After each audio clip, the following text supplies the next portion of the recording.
Women are going to have to learn how to redefine what good and bad mean, because we have been conditioned to think that certain things are good and certain things are bad when those things are neither, right? A lot of things are neither good or bad. It's the intent behind it that makes it good or bad. For an example, all of the dilemmas that women have with men and relationships and why they can't get men to quote unquote act right, it's because you have desires for them. I was in one of my mutuals comment section just reading, and a lady had responded to one of her videos about men insatiable desire for women, and she's like, all they want is free labor. I'm sorry to break it to you, but that's not an insatiable desire. Meaning, what I'm picking up from her comment was she doesn't realize that desire is neither good or bad. You can desire good things. You can desire bad things. You can desire high vibrational things. You can desire low vibrational things. High vibrational, low vibrational, good and bad are not always what you think they are, right? Free labor is a good thing to the person who's receiving it. For them, it's high vibrational. For you, it's not, if you are the one giving away your labor and not receiving, right? So, what I try to do here is I'm not in the business of telling anybody what to do. I don't have the patience to tell people what to do. I don't even have the patience to be a parent.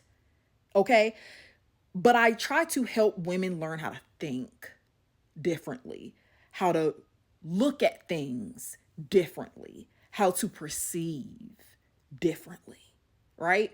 In order to learn how to perceive differently and more vast and to see more clearly, you have to have a larger understanding of the world around you, of the universe, of spirituality, of finances, of a whole bunch of things, right? But that's too much like work.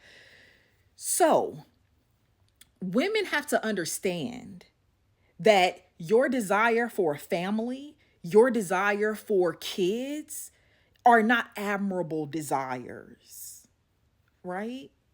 I know you've been taught that you have the parts and that's your one and only job as a human is to procreate. That is the extraction of labor of you, right? Because the goal is to use you and your offspring for someone else to profit. So when you dismantle this idea of your purpose being to have children, simply off the fact that if that was true, all humans' parts would work all the time.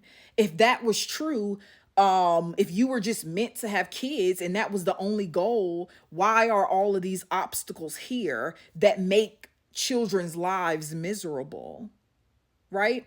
You forcing your desire onto children because you've been falsely led into believing that is your purpose, that is low vibrational for him.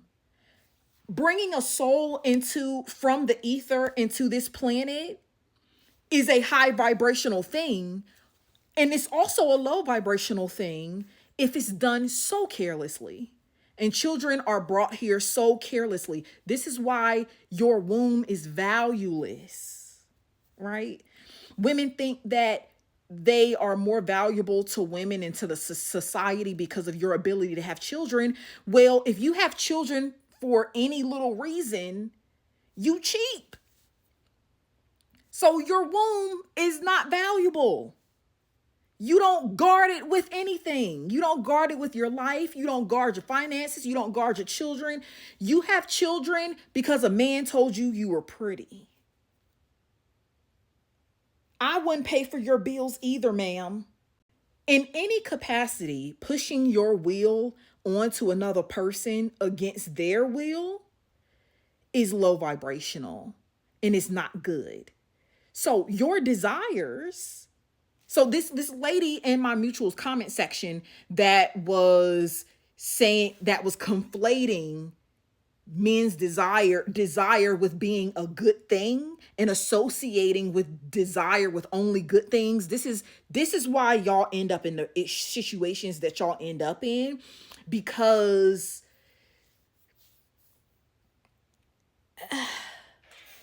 sometimes I struggle with saying stuff in a nice way. So I just move on to something else.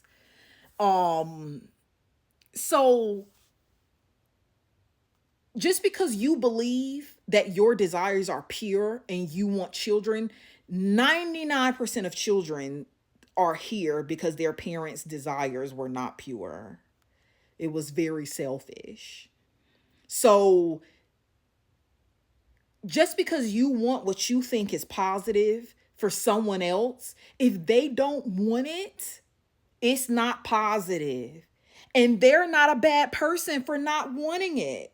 That man is not a bad person for only showing up and wanting to get his rocks off. That does not make him a bad person.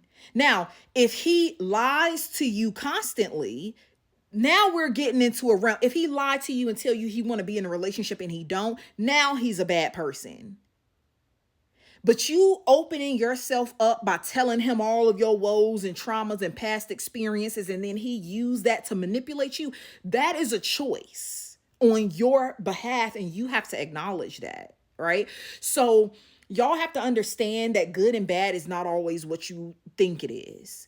Just because you think your motives are pure, your intent is pure, if you are not in alignment with the person that you're pushing your will onto, you are the low vibration, ma'am. Having children is not inherently high vibrational in the capacity that this world is conditioned to bringing them into. It's not. So we have to start thinking differently so that we can make different choices and so that we can move differently. Otherwise, I'm convinced that y'all like the way things are because y'all are saying, again, every person that has a child in this conversation I've been having about consent, you consent to whatever happens to them on this planet when you bring them here to some level. You consent to it.